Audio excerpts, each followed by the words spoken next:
मोक्ष मार्ग प्रकाशक आचार्य कल्प पंडित टोडरमल जी द्वारा रचित इसमें 7वां अध्याय व्यवहाराभासी का प्रकरण 7 तत्व संबंधी भूल, उसमें निर्जरा तत्व संबंधी भूल बंद हो गया ना अपना।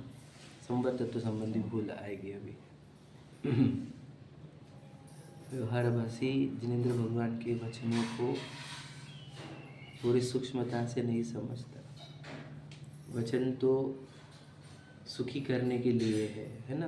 जिनेंद्र भगवान के वचन काय के लिए कि जो संसार में डूबते हुए जीवों को दुखों के सागर से उठाकर अनंत सुख में पहुंचाए, वही तो वचन है। वो तो दुख से बचाने वाले वचन है। दुख से तब बचेगा जब स्वयं को पहचान लेगा कि हम सुख स्वरूप वस्तु है।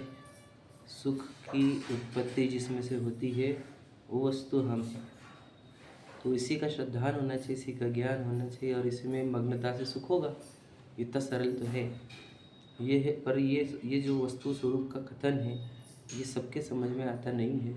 इसलिए व्यवहार के उपदेश होते हैं।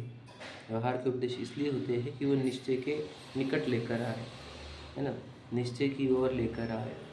तो वो व्यवहार के वचनों में से कहा तो एक काम कर, देव शास्त्र गुरु की श्रद्धा कर या 7 तत्वों की श्रद्धा कर, है ना।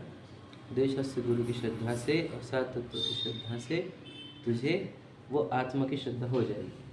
तो 7 तत्वों की श्रद्धा कैसे विपरीत कर रहा है वो अब पढ़ रहे हैं। तो जीव अजीव में भी वह जो यहाँ जीव अजीव है उसको नहीं जानता, है ना। वचनों वाले जिनवानी के जीव अजीव को जानता, है ना। आश्रव में भी अशुभ आश्रव को तो अशुभ आश्रव जानता है, शुभ आश्रव को धर्म जानता है। मिथ्यात्व अविरति कषाय योगों के भी अंतरंग स्वरूप अभिप्राय वाले को नहीं समझता, है ना। और बंध तत्व की भूल हमने देखा कि वो देव गति के बंधु को अच्छा मानता है और नरक गति के बंधु को बुरा, जबकि दोनों बंध दुखदायी होते। बंधन ही दुखदायी होते। बंधनों में 2 बंधन की विभाजन कर देना ये तो अज्ञान है, ये तो मिथ्यात्व है। 2 बंधनों के 2 प्रकार है ना, कि देवगति वाला, नरक गति वाला। क्योंकि उसके अंदर देवगति के बंधन की इच्छा है। तो इच्छा होना यही तो बता रहा है कि इसे भी तत्व स्वरूप पता नहीं चला। अब जिसको बंध स्वर्ग की इच्छा होगी तो उसको किस भावना की कौन सी भावना पाएगा? वो शुभ भावना, शुभ भाव करेगा, उससे पुण्य बंध होता है, उससे स्वर्ग मिलते हैं। तो वो धर्म नहीं करेगा, सम्य श्रद्धा, सम्य ज्ञान, सम्य चरित्र नहीं करेगा, है ना। शुभ भाव करेगा, नहीं अधर्म में ही रहेगा, दुख में रहेगा, जिससे उसको कर्म बंधन होते ही रहेंगे। देखो फिर अंतिम में जो बात पड़ी थी वो एक बार रिवाइज कर लेते हैं कि कर्मों में 2 प्रकार होते हैं, घातीय एक अघातीय। घातीय कर्म तो चारों के चारों दुखदायी होते हैं, क्योंकि ज्ञानावरणी है, दर्शनावरणी है, मोहनी अंतराय है। तो ये तो चारों दुखदायी ही है। अघातीय में 2 प्रकृति होती, पुण्य प्रकृति, पाप प्रकृति। यदि कोई जीव शुभ भाव भी करे और उत्कृष्ट से शुभ भाव करे, समझ लीजिए, तब भी उसको घातीय के जो चारों कर्म है वे तो अशुभ वाले ही है, वे तो दुख देने वाले ही है। और भले ही उसको घातीय में शुभ प्रकृतियाँ बंधेगी। इसको दृष्टांत से बताया था कि धन बहुत होगा, वैभव बहुत होगा, याद रखना, प्रसिद्धि बहुत होगी, ख्याति बहुत होगी, परंतु मोहनीय होगा यदि तो मोहनीय एक क्षण के लिए भी सुखी नहीं होने देगा। मोहनीय के 2 काम होते हैं, एक तो वो भ्रम उत्पन्न करता है, समझ रहे, और दूसरा वो कषाय उत्पन्न करता है। तो वो भय उत्पन्न करेगा, चिंता उत्पन्न करेगा, समझे कि नहीं, कि ऐसा ना हो जाए, वैसा ना हो जाए, बच्चा ना लुट जाए, ये ना हो जाए, हो जाए, ऐसे बहुत सारे उसके अंदर चिंता रहेगी, तो वो सुखी नहीं होगा, समझ रहे कि नहीं। तो मैं बीमार ना पड़ जाऊँ, ये पैसा ख़त्म ना हो जाए, मर ना जाऊँ, ऐसे डर में मरेगा वो, कि मोहनी जिंदा है और इधर बहुत प्रसिद्धि है, पैसा है, परंतु दुख रहेगा ही, ठीक है। और यदि मोहनी का नाश हो गया और इधर समझ लो असतविनी भी है तो भी दुख नहीं है, क्योंकि यदि समझ लो बीमारी भी हो गई, अगर मोहनी नहीं है तो वो बोलेगा कि मुझे बीमारी हुई ही नहीं है, ठीक है नहीं। तो मोहनी का नाश करना पहला उपाय है। इसीलिए जिन धर्म में सम्यक दर्शन को पहला उपाय है, तुम मोहनी का नाश कर दो, मतलब टेंशन खत्म तुम्हारी, फिर उधर कोई भी आए कोई टेंशन नहीं, समझ रहे। मोहनी खत्म हो गया, बीमारी बयान दो, कोई टेंशन नहीं। मोहनी है, करोड़पति रहने दो, दुख ही दुख है, समझे ना। इसलिए उपाय मोहनी के नाश का, यानी सम्यक तो प्राप्ति का, सच्चे श्रद्धान का करना चाहिए। हम बस वही कर रहे हैं, पुण्य बांध कर अच्छी प्रकृति लेकर आओ तुम, है ना, मतलब पद प्रसिद्धि पैसा सब रहेगा, लेकिन मोहन एक क्षण के लिए भी शांत बैठने देगा नहीं, समझ रहे कि नहीं। निरंतर कषाय और मिथ्यात्व अपने हिसाब परिणमाना चाहेगा विश्व को, उसमें दुख बना ही रहेगा कि यार ऐसा क्यों नहीं हो रहा, वैसा क्यों नहीं हो रहा, ऐसा क्यों नहीं हो रहा, वैसा क्यों नहीं हो रहा, तड़पेगा फिर। तो इसलिए समझदार लोगों ने मोहिनी के नाश के लिए प्रयत्न किया। तो उन्होंने मोहिनी के नाश करने के लिए स्वयं को पहचाना, मैं चैतन्य तत्व हूँ, और फिर अपनी पहचान से कि मेरे अंदर ही ज्ञान दर्शन सुख उत्पन्न होता है, मैं परिपूर्ण वस्तु हूँ, मुझ में कोई कमी नहीं, तो इच्छाओं का अभाव किया, इच्छाओं के अभाव से ही उन्हें वो सुख शांति की प्राप्ति हुई है। और वही धर्म हमारा सिखाता है कि निर्वांछक हो जाना, है ना। निर्वांछकता के ऊपर 2 दिन बोले हैं हम, है ना। अब हो चुका वो, अब संवर तत्व की भूल जो है उसकी वो पढ़ते हैं। आ जाइए 227 पर आखिरी पैराग्राफ। संवर तत्व का अन्यथा रूप देखो, तथा संवर तत्व में अहिंसादि रूप शुभाश्रव भावों को संवर जानता है, ठीक है। क्या कह रहे हैं, अहिंसादि रूप शुभाश्रव भावों को संवर जानता है। इसमें कंफ्यूजन रहता है, देखो शुभाश्रव बोले तो हमारे को कुछ समझ में नहीं आता क्या रहता है। शुभाश्रव, शुभ भाव, पुण्य भाव, ये एक ही चीज़ है, समझ रहे कि नहीं। क्या कहा, शुभाश्रव कहो, पुण्य भाव कहो या शुभ भाव कहो, ये तीनों एक ही चीज़ है।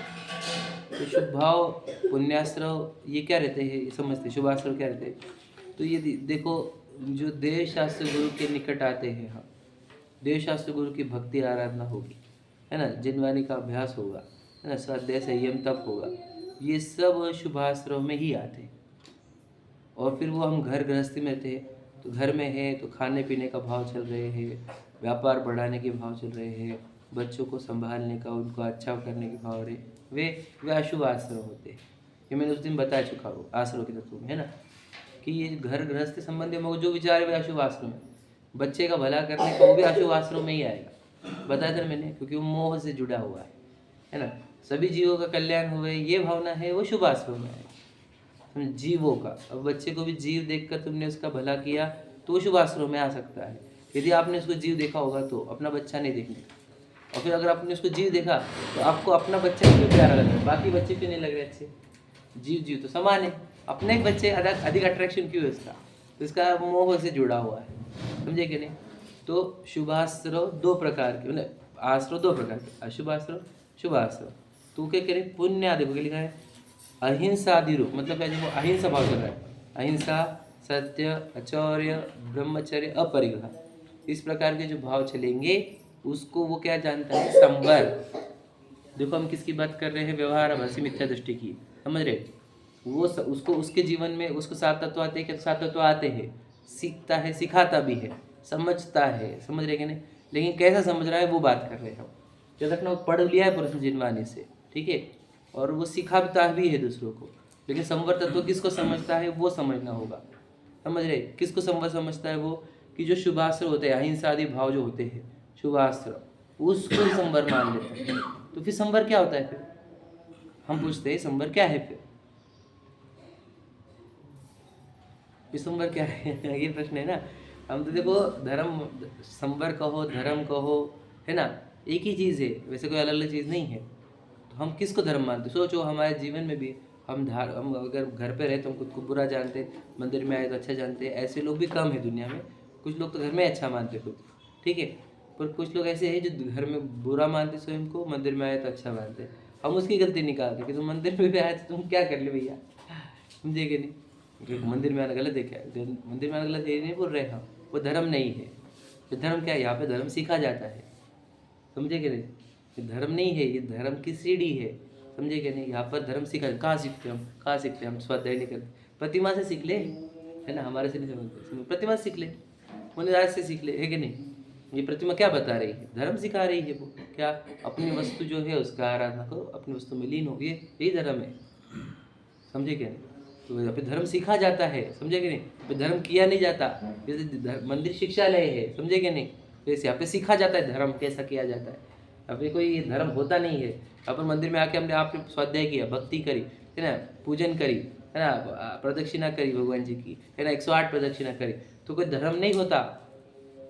या समझ लीजिए, आरती करी होगी या वटेवर किया होगा। तो यहाँ पर मंदिर में आके धर्म होता है कि तो किंचित भी धर्म नहीं होता। इसकी सी बातें कर रहे तो मैं आपको बोल रहा हूँ, मैं पहले उन लोगों को नहीं बोलता जो बेसिक लेवल पर है कि नहीं, मंदिर में आके धर्म नहीं होता, उनको तो हम मंदिर में लेकर आते हैं, मंदिर में आएगा तो शांति मिलेगी यहाँ पर समझे कि नहीं, सही बात है। तो उनकी भूमिका के अनुसार उनको मंदिर में आने को कहते हैं, और आपको बोल रहे हैं कि मंदिर में धर्म नहीं है, मंदिर में धर्म सीखा जाता है भगवान जी से, जिनवानी से, समझे कि नहीं। यहाँ पर ही वो पता चलेगा कि वस्तु का स्वभाव धर्म है, हम चैतन्य वस्तु है, हम चेतना रूप परिणमन करें, राग द्वेष रूप परिणमन ना करें तो धर्म होगा। चेतना रूप परिणमन मतलब क्या, वही स्वभाव में लीन हो जाओ, समझे कि नहीं, अपने स्वभाव में। मतलब ये आंखें खुली रहना, इधर उधर देखना, कुछ काम करना, ये राग द्वेष होते हैं।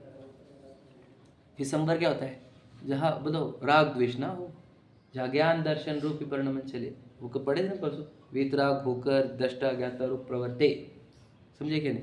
तो जहाँ हम राग द्वेष रूप नहीं है, वितराग रूप है, और ज्ञाता दृष्टा रूप परिणम रहे हैं, है ना, जिन्हें पुण्य पाप नहीं कीना, आत्म अनुभव चित्त दीना, तिन्ही विधि आवत रोके, संवर लही सुख अवलोके, समझे कि नहीं। जिन्हें पुण्य पाप नहीं कीना, क्लियर लिखा हुआ है, समझ रहे कि नहीं। तो लेकिन ये पुण्य को ही संवर गिनता है। आश्रय तक तुम्हें भी बताया था वो कि अशुभ आश्रय को तो अशुभ आश्रय जानता है, शुभ आश्रय को शुभाश्रय को शुभाश्रय जानता ही नहीं है। देखो शुभाश्रय जो है वो एक्चुअल में आश्रय कैटेगरी में डालना चाहिए थे, उसने शुभाश्रय को वहां से उठाया और संवर में डाल दिया, समझे कि नहीं। संवर में धर्म में कहाँ से कहाँ उठाकर क्या डाल रहे हैं, समझेगा।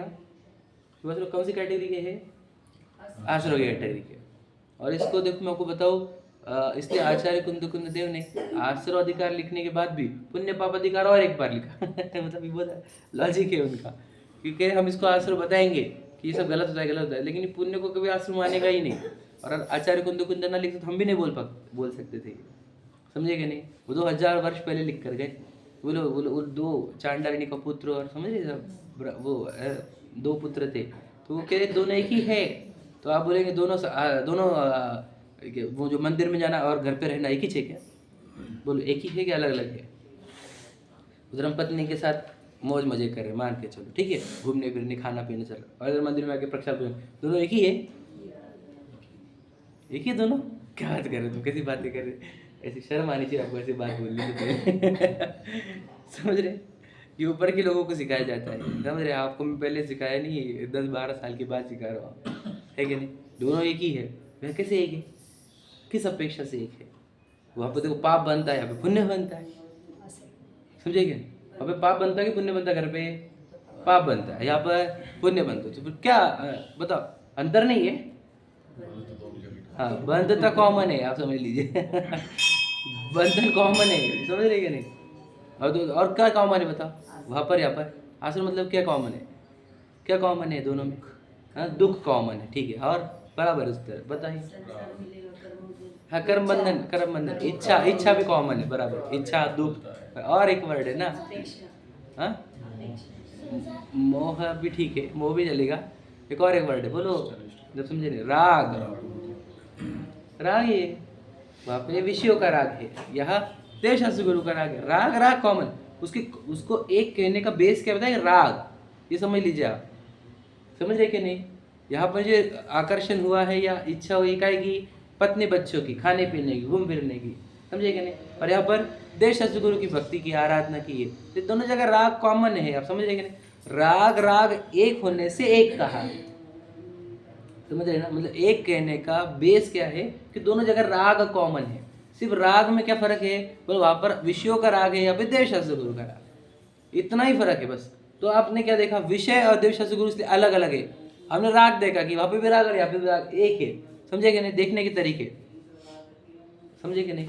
इधर से हम देख रहे तो 6 दिख रहे, 10 दिख रहे, तो 9 दिख रहा है क्या नहीं। जैसा ये देखने का तरीका होता है, पर्सपेक्टिव। तो आप देख रहे हैं कि वहाँ पे विषयों का राग है, यहाँ पे देव शास्त्र गुरु का राग है, तो अलग अलग है। हाँ, यहाँ पे वांछा ही है हर जगह पे, समझे क्या नहीं। याद रखना मेरा, आत्मा समझे बिना निर्वांछक तो हो ही नहीं सकता, त्रिकाल में नहीं होगा समझे क्या नहीं। तो राग कॉमन, तो राग कॉमन होने से दोनों एक है, अलग अलग नहीं है। इधर आचार्य कुंद बताए, ठीक है नहीं, पुण्य पाप दोनों भी एक है। उसको क्या नाम लिखा उन्होंने, आचार्य अमृतचंद्र जी ने, पुण्य पाप एकत्व अधिकार। समझे कि नहीं?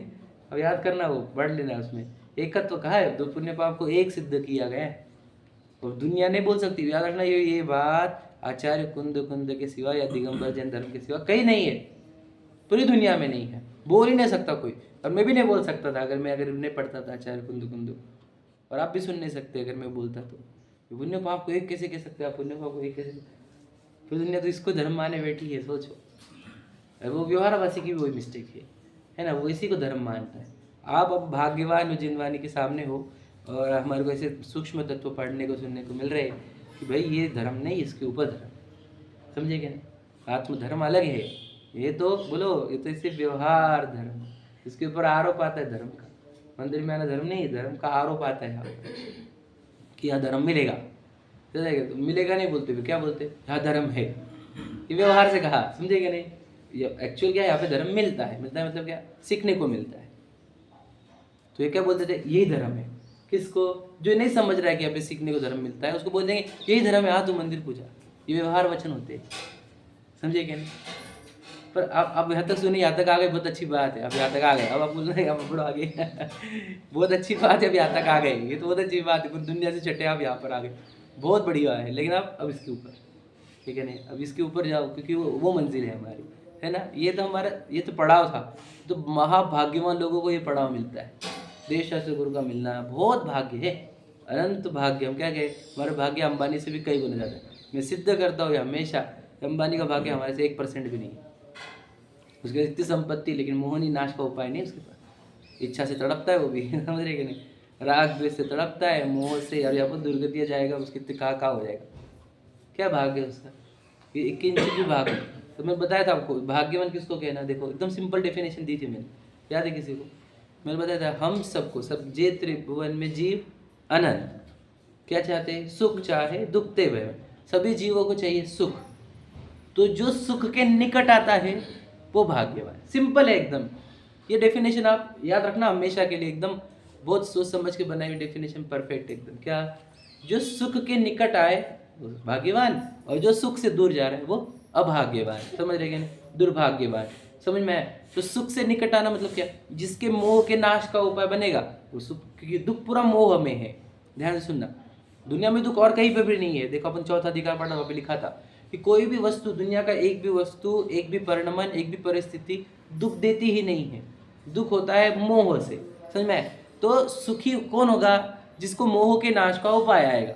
मोह क्या है? ये देह का एकत्व मोह है। देह में हूँ, ये मोह है। ये पुद्गल वो परिणमन है। देह का कार्य मैं करता हूँ, ये मोह है। देह से जो भोगना होता है वो मैं भोग रहा हूँ, ये मोह है।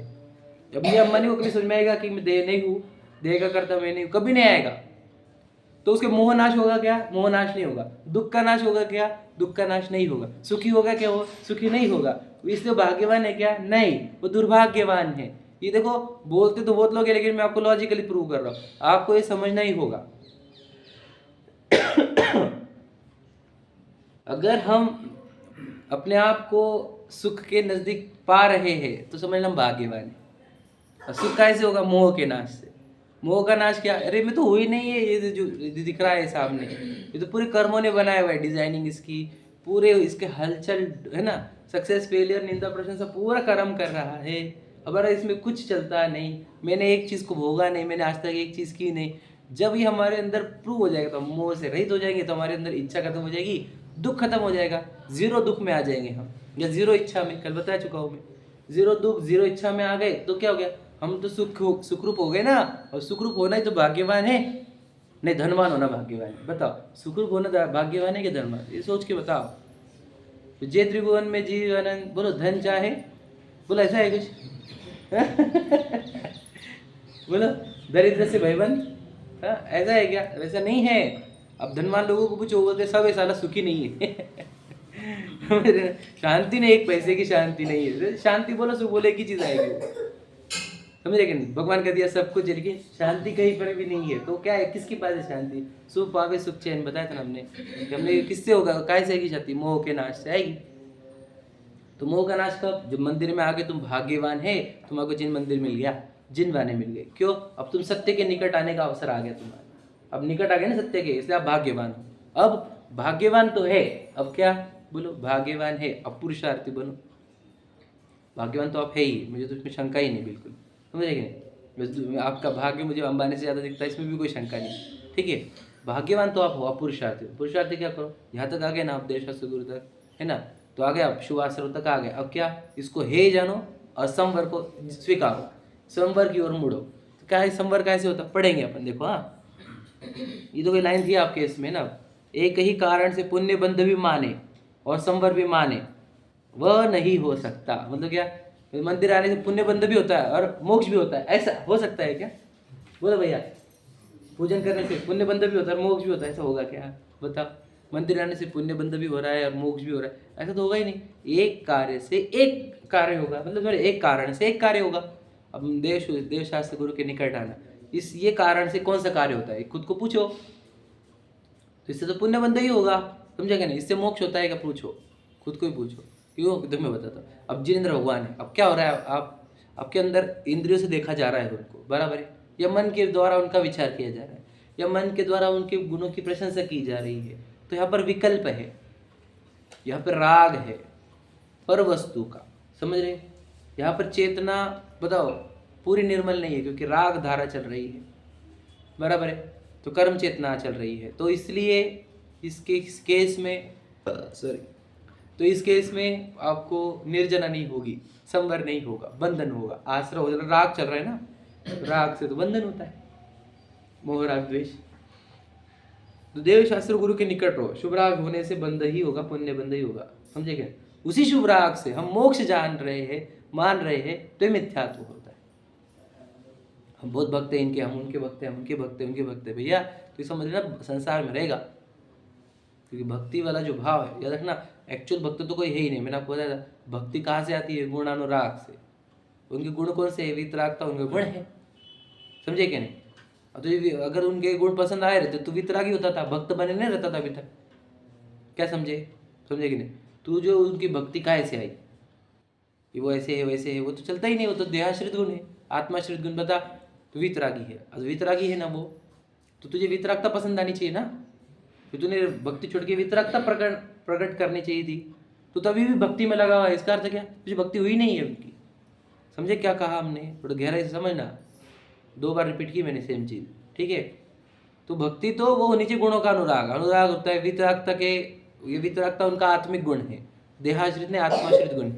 तो आत्माश्रित गुण उनका क्या है? कोई किसी से राग नहीं, किसी से द्वेष नहीं, मोह नहीं, सिर्फ ज्ञान दर्शन रूप परिणम रहे। ये उनकी होगी स्तुति, निश्चय स्तुति, समझ रहे? इंद्रिय जय। तो ये जब तूने ये स्तुति करी कि देखो किसी से मोह राग द्वेष नहीं करते, इंद्रियों का प्रयोग नहीं करते और अपने अनंत ज्ञान दर्शन सुख में लीन है, तो तुझे भावना नहीं होती मैं ऐसा बनूं? तो तुझे भक्ति करने के लिए जाया यहाँ पर समझे कि भक्त बनाने वाला धर्म नहीं है। मैंने बताया था ये बात, रेणुका दास, गोपाल दास, महावीर दास, शांतिनाथ दास, ऐसे कोई नहीं हमारे में, समझे क्या नहीं? हर जगह पे गोपाल दास है, समझे क्या नहीं? कालिदास है ना, सब दास है। यहाँ पे दास का चक्कर ही नहीं है, समझे क्या नहीं? यहाँ पे दास बनाते ही नहीं हम। ये बात याद रखना, मैंने उस दिन ऐसे दिमाग में आ गई, मैं बोला यार दास अपने में एक भी नहीं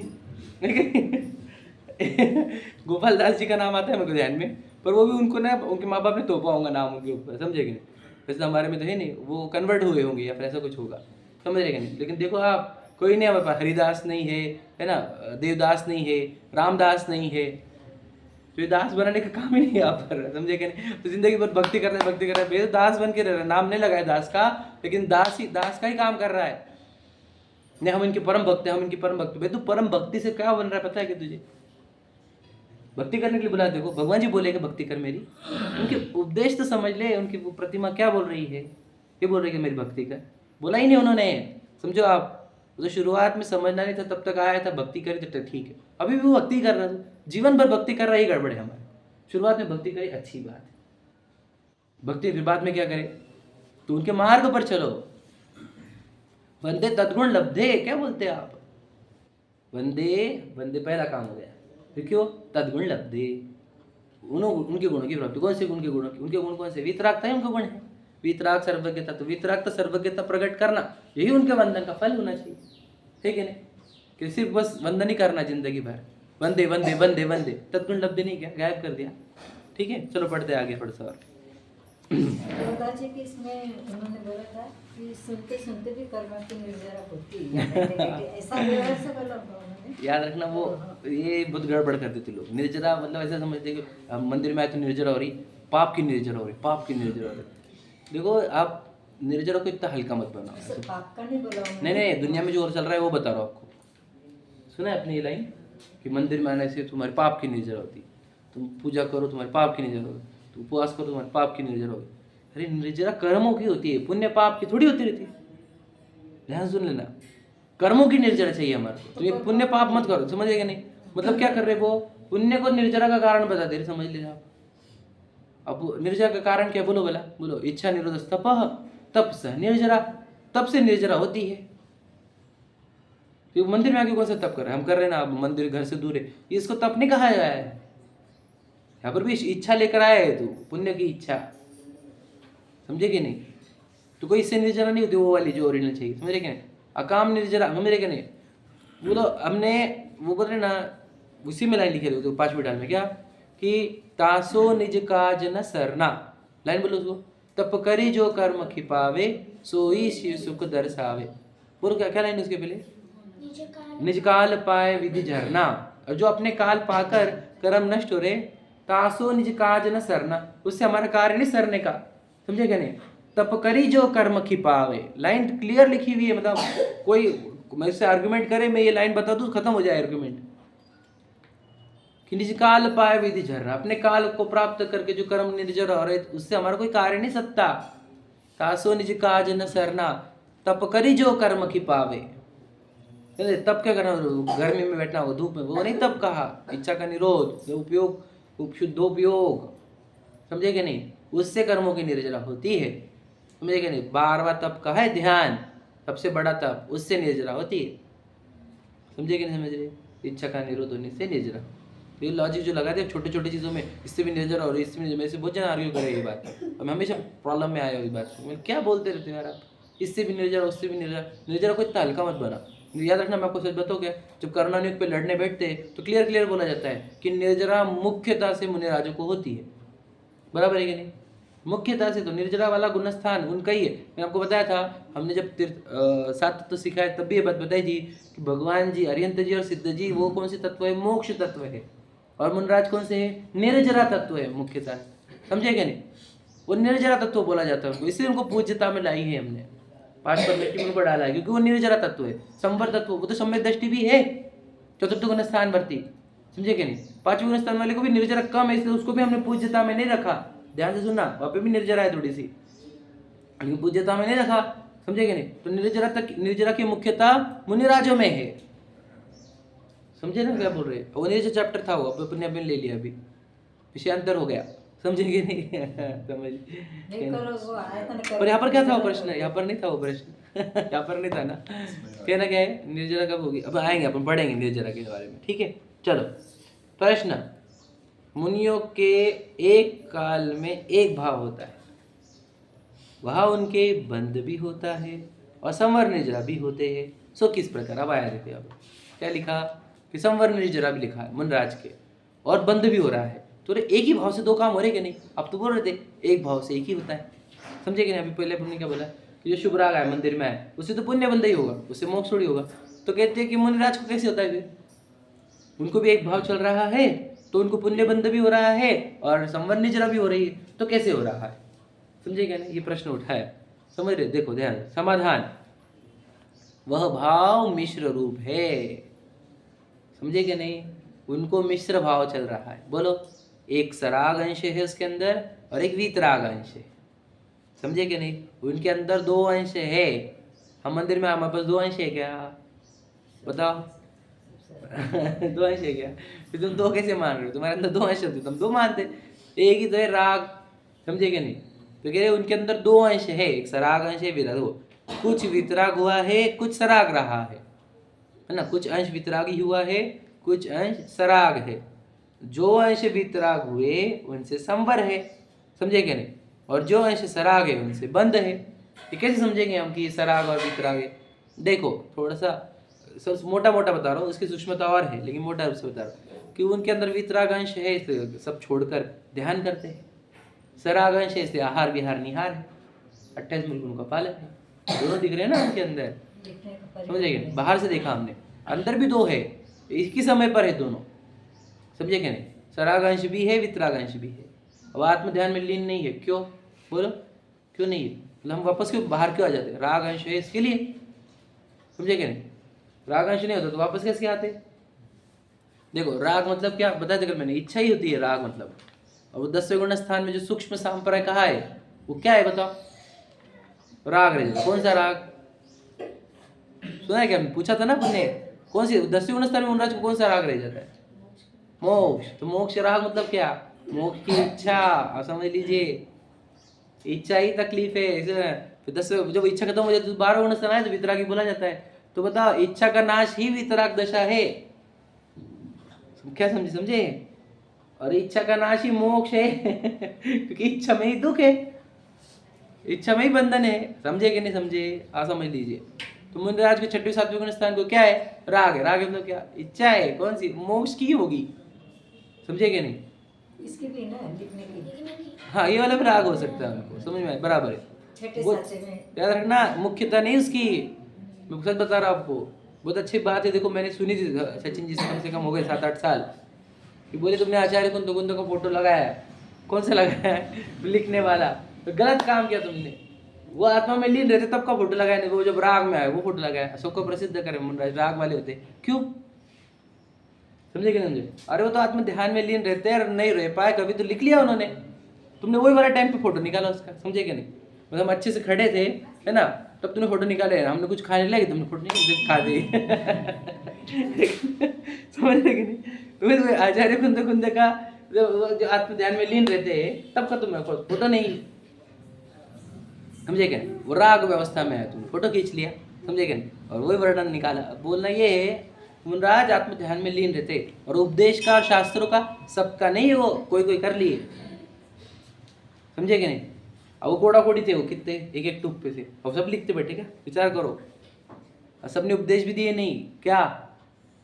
वो जिन्होंने लिखे और जिन्होंने उपदेश दिए उनको हमने प्रसिद्ध किया है, सही है कि नहीं? और कितने ऐसे हैं जिन्होंने लिखा ही नहीं, कुछ बोला ही नहीं, एक दीक्षाली बोले नहीं बाद में कुछ, एक दीक्षाली मोक्ष सीधा, फिर मुख्य भी बहुत है हमारे पास, कुछ बोले नहीं।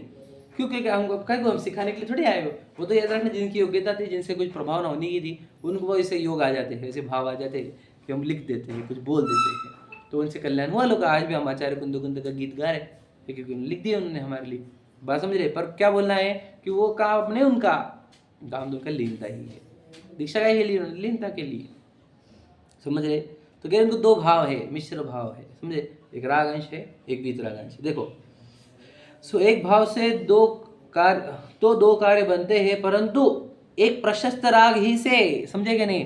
पुण्याश्रव भी मानना और संवर निजरा भी मानना सो भ्रम है, समझे नहीं समझे? अब पर दो भाव है इसलिए दो कार्य है।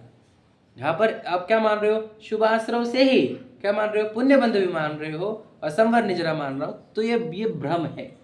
तो मुनराज को भी एक भाव से दो काम नहीं हो रहे, दो भाव से दो काम हो रहे, और फिर दोनों भाव मिक्स हो गए हैं, समझे कि नहीं समझे?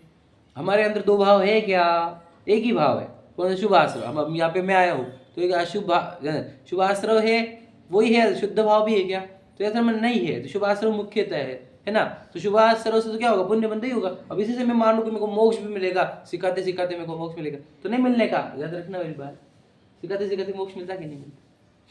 पता नहीं मिलता, समझ रहे कि नहीं? तो समझना होगा, ये शुभाश्रव है, ये संवर नहीं है, ये आश्रव है, समझ लो इसको, समझ रहे कि नहीं? फिर संवर के लिए प्रयत्न होगा।